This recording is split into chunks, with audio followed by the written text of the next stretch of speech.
Etiefo me mamuni akwaba eba Melodies podcast so na social media so aye butu etiefo enye easy na ninna no efa eye Reverend Usu Bempa ene eye Chief Imam ne camp ensensema so a year ago exactly na nse na beto asana subscribe na click the notification bell so we ya the latest news be about one sa ebeka so mobeka ya exactly a year ago 31st night in come by say a year Chief Imam obe free Reverend Usu Bempa and wobema sa income channel na etiefo wobema sa income channel ye nya yehudi esi ye guys bi eko Reverend Usu Bempa now sorry eko says nyama woni so say those guys were from the camp of the Chief Imam na say sansensem no nanka ye nya yehu say sansensem na atia koda in the sense ye nya yehu say Reverend Usu Bempa sorry ye ekopa atwo se den nsem ne ba first na sa na enia ye te ye se wo ko Chief Imam ho edi ne ntwe kwa ne nyama na nansei Usu Bempa ene Abraham Memoshe nya ntokwa no ena te se nsem apie from Usu Bempa camp se wan fa ne ntwe kra anko Chief Imam ho bia anko patwo na Reverend Usu Bempa esanso keka nsem bi etia so na Reverend Usu Bempa eka se wo mo lead gang no eba wonu Usu Bempa ho ebe say eye na sorry inyama embra na wo hye nkome fa Chief Imam ho no sa nkrofo ne kra no te se wo mo ho tra kire mo no enye easy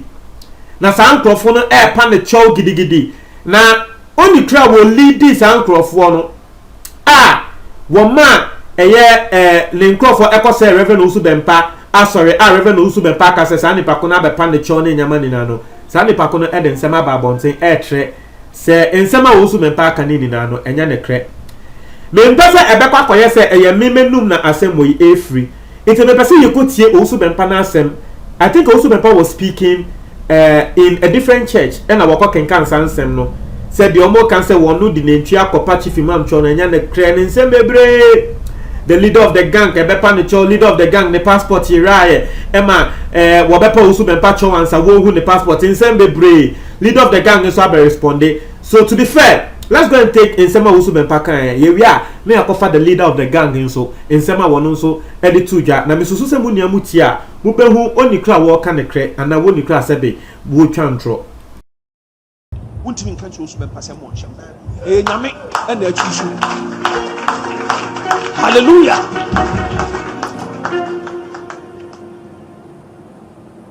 nyame na me so prophesy efa national Chief Imam and a coffee assembly and the Chief Imam Baba Deputy Chief Imam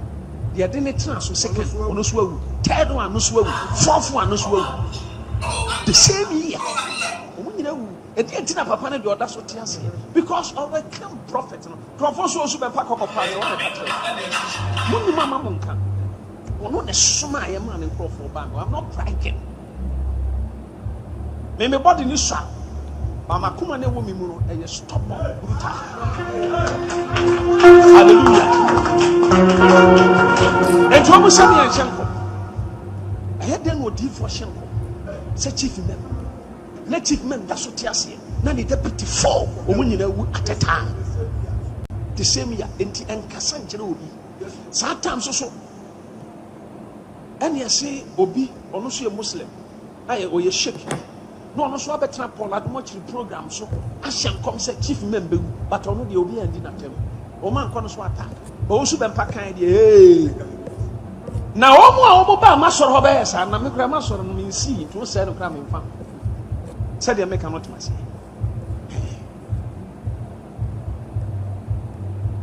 omo nyina be pa me cho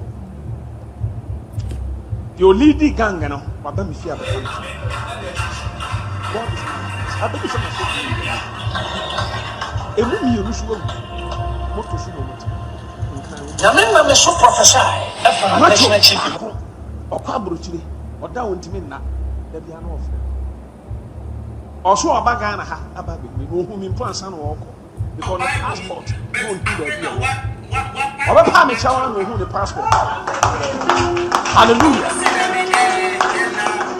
I am very sorry. The audio is not all that clear. and share that any loud but emsamote in sema reverend Osubempa wodi tuja was woni kra wo lead gang no was wo bepa Osubempa acho na saa nipa kro ne kra no trese ne ho tre no because ne passport ayera na wo bepa Osubempa acho no e na trese wo hu ne passport na nipa kro wo lead gang na yen no ye friend Zaki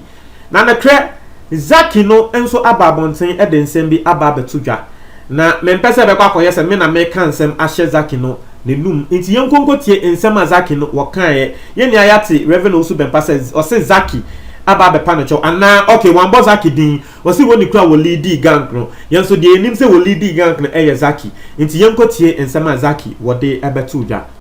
atumi su na edi me ofi ekwan wa he Osubempa Mipa, share. Share. My yamma asundwe embra. We need peace in Ghana. Osubempa, assembly see conversation in na ewo ha. Ofra me. Nia odi mi number. Odi mi number emma o. Ena eya Kwame Kwame awwa ni owo Sankofa radio no. Oni Kamal the young CC nation blogger blogging nation girl Aman Crado ena odi mimi number emawu una ufre me man frauda that be I never called you una ufre me ena ukatem se Zaki wanya ade Osubempa nana awa oni me enti abafo bebre omugina Facebook omujo manu amenfu omuno ono nana Kwame awo oni me he's like a brother to me before onu beba America kura minu na ewo da command so on him enti onu kura no wan say hey Zaki pa na we odidi na tem na say we odidi na tem he knows me into onu ena odi mimi number emawu ena onu kura before odi mimi number emawu offer me he called me offer me na me so offer me so uye ni pass car na opese asundwe na me so oya kra yankasa ye peace into odi mi number onu kura before odi mimi number emawu offer me he called me offer me na me so offer me so uye ni pass car na opese asundwe na me so oya kra yankasa ye peace into odi mi number mawo ena wo frame me Osubempa wo frame me ena ka say oh Zaki wanya de o na de no do akọ police say ena me say me nim enti before me ka say me nim kura me ka say Baba Sala a frame me kura say police for abanifie enti me no o frame me yedi nko kwa say o ka me say okay me catch the boys need na say obi an so that be we need peace. It's peace we need peace we need peace in Ghana and I will be say me say me number na o frame me no asema me kanu na ama say me boa Aman Crado he's there on your the young business Aman Crado and I will be say me say me number na udi frame me no ewo mobile na or mobile money na and I see na aden and I mean na Kwame Aman Crado and Aman Crado catch him say oh that be Osubempa say on fasika entum mami and I see no that be me mpe Osubempa asema me no nkoma me no di no and those times u see me mbra na hu me u pese me no ntina se na ndi nkomo and I make so me time na me nya time ameba oh u see that be na ade we e di asundwe e di how do you call it ekabom peace go e di peace aba ye ni na entem se na yes ya handle case no enti me mbra and I make so meba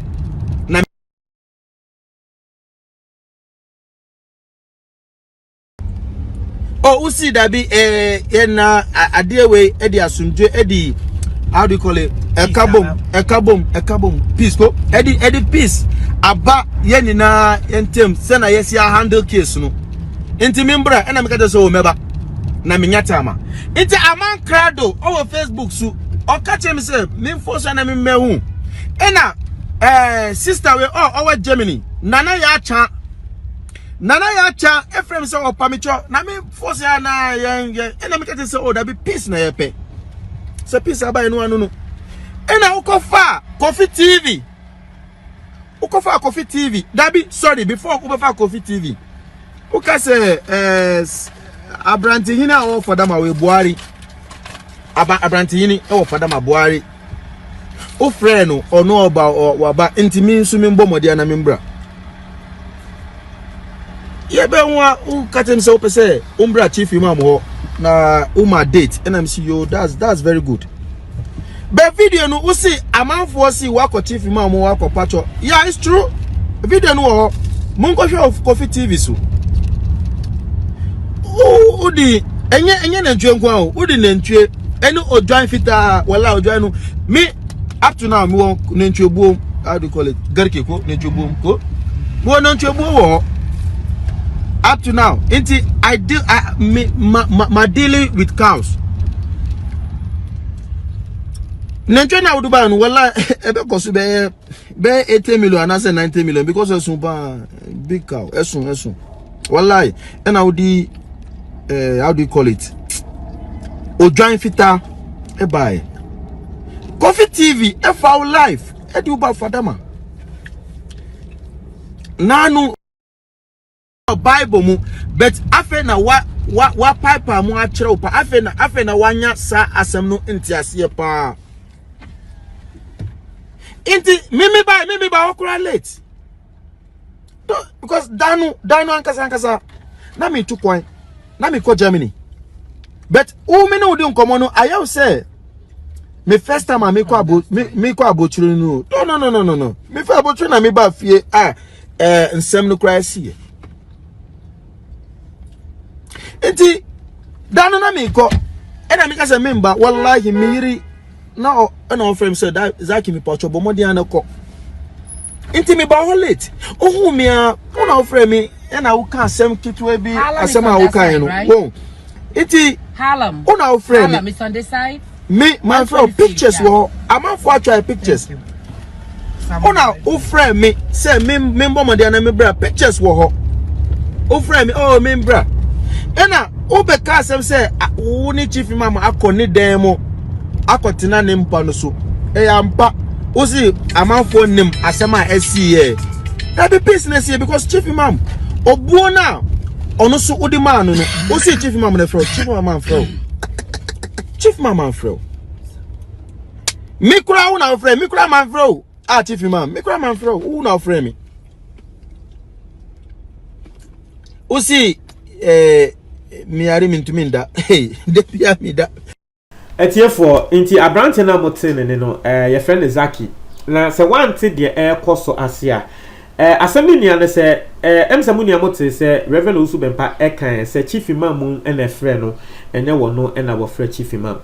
na Zaki abrante a yebeka se bo lead gang ema wo mokɔ Reverend Owusu Bempah ho a wo mokɔ sei enyama no nti Zaki say wo no Zaki no ade a wonim aman krado yie pa aman krado na dan for free tete nti asemi siwie ye no aman krado frɛ wo no Zaki no ye ne nim se aman krado nso ade a wo kasa ema Reverend Owusu Bempah wase asem siwie ye no aman krado frɛ wo no Zaki no ene ne kasa se o me pese on Reverend Owusu Bempah etwetwe nkomo na me pese me de wo number ema no wo pese wo frɛ wo ena ne kre aman krado no ede Zaki ne number ema Reverend Owusu Bempah nti Zaki ne say wo no Zaki no Reverend Owusu Bempah frɛ wo no Zaki no ena Reverend Owusu Bempah hye ho say Zaki minim say wo no wo ben chief imam nti me pese me ba na me bepa chow na me di ne ntwe eba Zaki asema walk anu no it is Zaki say and the Reverend Owusu Bempah ko gina sorry fufuro mu a walk say chief imam kra no ono na frɛ me ka say membra na manfa ne ntwe bia nkono Zaki say eyentro because who Reverend Owusu Bempah kra no wo na wo frɛ me na wo ne me hyehye ho say wo pese wo be hia chief imam ema me ye background bibia ema ye pedate ma wo say brasa time we nti ende wo be gina bonten ye be ka say chief imam mum na frɛ wa ende eyentro ena Zaki ne sanso kasi so se wono Zaki no adwuma wo ye ne se wo eye ne ntwebuo Inti Reverend also be pardon in Cheba and no Zaki no who and then in Chepe and a Reverend also be pardon by was also the Ujan Fita e by no Zaki no who be bia inti and that Reverend also be pa can say one fan in Chianco, one shank come in fan in Chianco patch on this Anyamani Nadia a yentro. You've heard the two sides. Now Zaki we no and a last end send your no what the boss so say hey Reverend also be pa can say me to mean that because Reverend also be pa can all the name about show no utie ne ya Reverend also be pa can say Abrante na will lead you on want to mean that the passport say ka ayera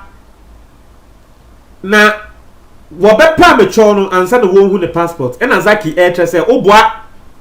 because I no Zaki no ka say hey also mean to mean that she da me da wo se me passport ayera he fa na me passport ayera wo inti eno ne nsema eba you've heard the two sides let me know your thought on this na Zaki bae ebe kasa no Avram Bemoshe esuomu e de yasem kese ana Avram Bemoshe eka se we kra trese Reverend Osu Bempa sebe wondi ne kre eno ne nsema Avram Bemoshe wodi tuja send me dinga tell no we are extremely neutral on this matter. Sansema Avram Bemoshe ebeka no Reverend Osu Bempa abe reply Avram Bemoshe na me de eno ebremo the next video I may no me de eno ena ebremo mo ntra mo adwen e wo comment box ni mo video we ayetenten I'm very sorry but mo ntra mo adwen comment box ni mo me da say